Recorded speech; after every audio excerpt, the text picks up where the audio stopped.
Video 2 again. Evening 29th of July 2022.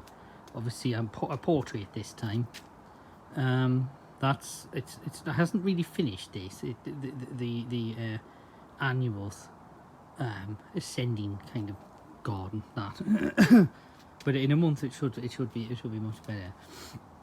So I put some more pots in here, one in here, just nestled in on the side of that, and then we've got a couple here, like one with dahlias in, and then that's going to have a hardy gardenia in.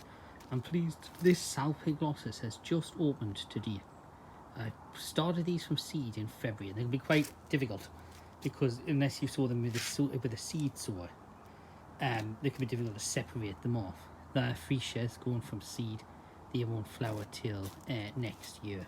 They'll have to come into the house over winter. And then there's some more nasturtiums and cosmos here that I hope will eventually trail over onto the patio, though they're taking their time to do it. The herb planters here, I still got one, but I've just emptied today. I've just emptied the other one.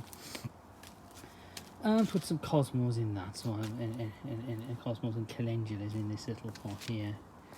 These pots came from my grandmother's, who tragically passed away a few months ago, so I got some of her items for the garden. But the main thing this year that wasn't there last year is the pyramid. Looks a bit ridiculous this year. It didn't go according to plan. The soil wasn't fertile enough, and I put French marigolds in, and that hasn't worked. Next year I plan to put Calibrachoa and Marquis Red Lobelia and petunias in, and some French marigolds dotted around inside that, and some of the gazanias as well, which have taken that time to open. I put some chrysanthemums here and some of the bigger double dahlias in front. The idea, as you can see from back here, was to try and reflect the pyramid here down with another small pyramid of flowers here, which has not fully worked. But it would work better if the pyramid had been a success. It would have worked, and next year I think that'll work. The strawberries were a massive success this year. I need to paint the edge of this planter again with some more of the yacht pin. Sorry, excuse me.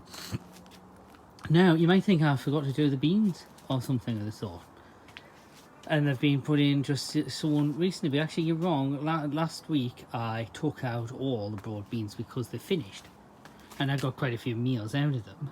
I got more from down the allotment than I did from here, but I have decided to I've not done this before, I've decided to try a second sowing in here in 1 year. So I'm growing some dwarf French beans. I've just sown them now. July is the latest. Last week I sowed them. That's the latest you can. So French beans and runner beans, which these are too. And these should give me a second harvest in October on the jute netting here. So that, we'll see how that goes. Not done that before. I didn't mention earlier the hanging baskets this year. The hanging baskets compared to the video last year on my channel, which you might have seen, I'll put a link down below to last year so you can see the difference. This year have been a blazing success compared to last year. And the one that was the worst performing last year, this one in the corner, is probably the best performing this year. I particularly like these giant fuchsias hanging down here. There was actually there was a huge one up here earlier in the year, which is now finished. Though I'm hoping to get another flower off it. I think it's in here somewhere. That's it there. That fuchsia there should produce hopefully another one this year. And then we've got the gazanias nestled away in the middle of it. Lobelias, obviously. I think it was just a standard pack from the garden centre. I can't yet grow lobelias. Because you need a hydroponic system really to grow them, so I get them from the garden centre still. This up here looks a mess. This is a morning glory, and you might think, what on earth are you playing at putting that in a hanging basket? It looks hideous. But if you could have seen this a month ago, and I didn't take a photograph, this was spectacular a month ago. It's a morning glory called Hazelwood Blues, and at one point after I potashed this basket and gave it a boost with potash, there was 8 morning glories open on that all at once.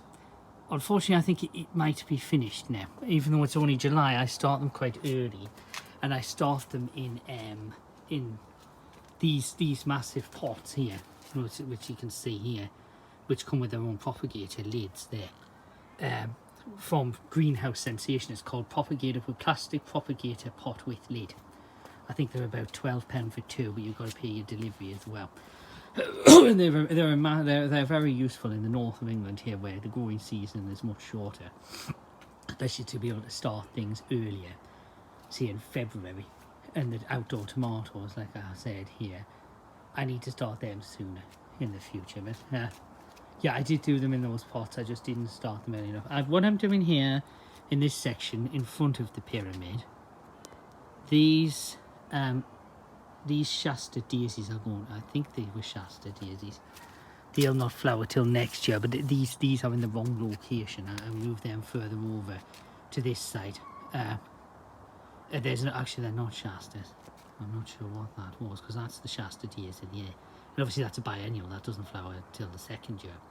But whatever they are, and I did put them in, they need to move. Because the idea here is to have, in front of the pyramid, in this section here, is to have lots of flowers, small flowers.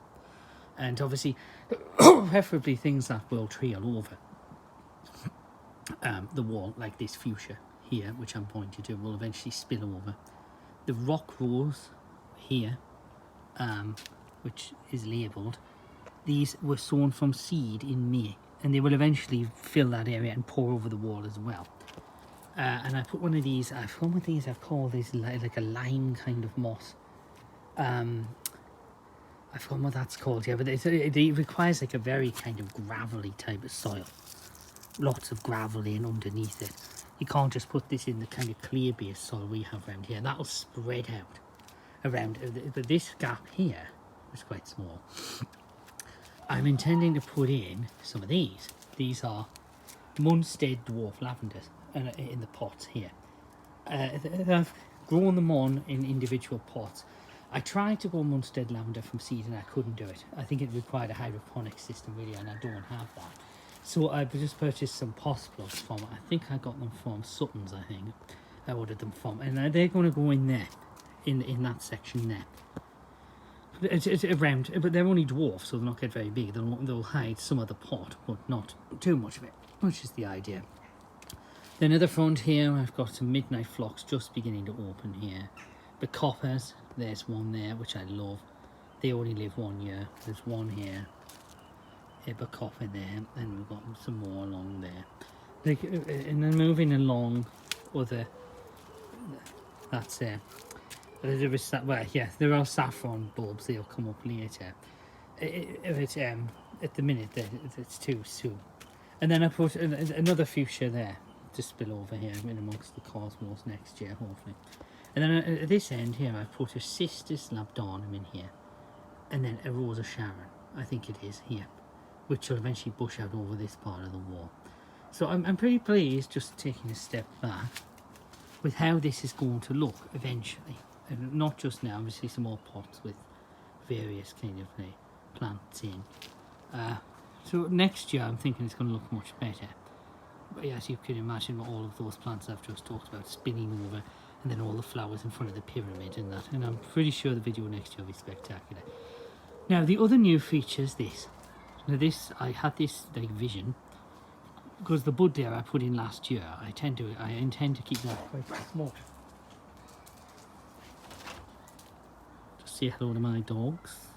Well, they're my dad's dogs actually. We've come out to say hello. So this wasn't here last year. Like next to the left of the fuchsia, the idea here is to try and contour the garden. So obviously that bed's quite low down, then we have like a higher point here, then along, and then another high point, and then I thought, well, there's no high point here. Yeah, so I put this giant wigwam in here. I'll come on to the arch later, because obviously that wasn't there last year either. That's intent. You can see it from here. That my sweet pea arch, that's going to be in the future. It hasn't been a massive success this year, and I think I know why. So the idea here is to fill this with sunflowers and hollyhocks, and it's been half successful. One sunflower still in the show, I think, but it's only July at the minute. Of course, August will be better for them. But the hollyhocks haven't really come. They haven't. There's a digitalis in here as well. There it is. But these hollyhocks are getting very little light. And although I don't want to change this arrangement. One you might think, well, you got too much stuff in. I want it crowned. That was the idea. So what I'm going to do next year is I'm gonna grow the hollyhocks, and there's one there, and there's another one behind all this. There it is. There, you can just see the leaf of it there. I'm going to grow them in larger pots so that they're practically like enormous at the time they go into the soil. This soil here needs another kind of like, it needs mulch, and it needs more grit in it as well. There's too much clay in, and that was evident by the fact that the sweet peas, if I just moved this bergamot out of the way, these sweet peas that I put in here to climb up every single one of these canes haven't really succeeded. As you can see, like the leaves are all wet, they're dying back because the soil is far too waterlogged. And that's partly because the roots, they don't like having their roots disturbed. So they don't like being transplanted, which I think is one of the reasons that hasn't gotten quite as high, especially the ones on this side, which you cannot see behind the potatoes, of which there's some blight there on that potato. I need to remove that. And I'll go up there in a minute. But that's one of the reasons I think the roots don't like to be disturbed very much. So I thought I'd follow Sarah Raven's advice and grow them in these long taproot type module, what are they, like trees really, and then where you can just like plonk the plant in with the roots, the taproot not really disturbed. So that was the idea. But we've got little Leo sunflowers. We've got, that's a little Leo. This is a giant, I think this one's giant single, and then the Valentino one here on that side. That's a Valentino there. I think more little Leos. I thought I'd put 2 giant singles in, but I can't see the other one. Also, these poppies, I didn't put these in last year. I put some over this side here. Where I put the zinnias last year, I've kept some zinnias in here. But I've put these poppies here. These ones are dawn chorus, and I put these ones on the right, and they're looking fabulous. And I've been deadheading. I don't think there's a pod visible because I've taken them all off already. There's one there that was very, very small. That's a pod. That's technically finished, so I can pull that off. With poppy, don't pull the whole stem, because it just pulls the whole plant out. You can't transplant them either. They have to be sown directly in the place you want them to be. So that's the dawn chorus ones. And then on this side, I put some of the standard kind of Remembrance Day poppies here. But over here, I got a free pack from Mr. Fothergill's, I think. They sent me a free pack of these Carmine King Californian giant poppies, and they are lovely. They're spectacular. Massive, great big pink flowers on them. I didn't expect to get these actually. I was going to put some more dawn chorus over here, but I changed my mind, and I'm pleased I changed my mind on that. This was an idea a couple of years ago of putting in a tower here. This has sort of worked, but the sun and some of the hot sun we've had during July, including the hottest day ever, apparently, like in England, which it was, this has warped the tower. So obviously you can see it's not quite straight anymore, but I might try and pull it with some rope and winch that to try and straighten it up. There is a device you can get to do that. But the idea here was to put begonias in these baskets. I think the brackets aren't strong enough, so I'm probably going to replace the brackets with stronger ones. But yeah, like we have some begonias and petunias. I ran out of begonias, so I put some crazy star petunias in. I've yet to see a crazy star one, to be honest. Oh, there's one. They were all supposed to be crazy star, but as you can see, there's only a few that have come out with crazy star petunias. There's 2, and there's another one opening there. But the begonias, they were hybrid varieties. These gazanias in the top haven't flowered yet, and a lot of leaf litter from this tray here, which needs cutting back, dropping in them. It's done all right. I think maybe next year I might try, when I finally get a hydroponic system, I might try heirloom begonias in these. But at the minute, you know, it's done all right for first year, I think. Moving on. Up here, this section, there was nothing here last year. Really, it was all gravel. I took away these raised beds. There's one still in with some carrots in, but it's coming out next month. And then I'm going to have a walkway in here up to the pyramid, which you can see on this side. It's just one of my lantern burners in the way. which again, this was better earlier. The marigolds were more impressive earlier, but as I've already explained, that doesn't really work. Different vision next year. What we've got down here is white Alison along the front here, next to these potatoes. This is my new potato bed here. Most of main crop. The earlies are on this side. Some of them have come out, but I do need to remove the rest of them because July is very late. But I found that they were not. The tubers weren't mature enough, so I left them in a bit longer. But they really do now to come out. The first earlies definitely should be. These second earlies should be out. I grew Casablanca and Sagita here, and then Cara, which I grow every year of the main crop. And if that is a blight attack down there, it's the first time in over 5 years I've ever had one from Cara. I didn't think you could get it on that. It is an old hybrid potato. It's been around since the 90s, I think. So it is possible blight could take some of it down. That might be what that is, which is worrying. I put this Eldora, I think it's called Biden's Eldora here, in here, and underneath the Melissa. And it's wonderful. I love it. I love it. The bees love that as well. There's so many insects going on now. I put some in the hanging baskets too, but they were golden eye, I think, or golden star. They're climbing up the chains here, as you can see. I've had to tie them in on that one. I don't think I put them in the other ones, or maybe, well anyway, there they are. They're definitely in that one there. So that just leaves the baskets up here. Like last year, I think they've done better than last year. This one, they looked better obviously earlier in June and early July. They're just starting to kind of go over a bit now. I'm keeping them watered, and it's doing all right. And then over here we've got the other one here, Crystal Palace, Lobelia, Calibracoa, Petunia, and I think there's a begonia on the top, and some fuchsias. And those Bidens there again, gold star, they will need tying up like the Petunia. I put last year, when I was out here last year having a look at the log cabin, I decided that morning glories last year coming up the chains of this worked, and they got to the top of the log cabin, but it didn't fill out enough. So I put these little pots up here, which were left over from the garden when my mum had it years ago. I used to grow herbs in these in the front garden. I've put morning glories in here, so we've got, that's actually a moonflower, which is a very large tropical size morning glory. It's related to it, and I'm not sure whether that's going to flower. If it does, it'll be in September, not for very long. But these cardinal climber one here, it had flowers on just a few days ago, and I hope to see more. But it's starting to get, oh, there's a quad bike.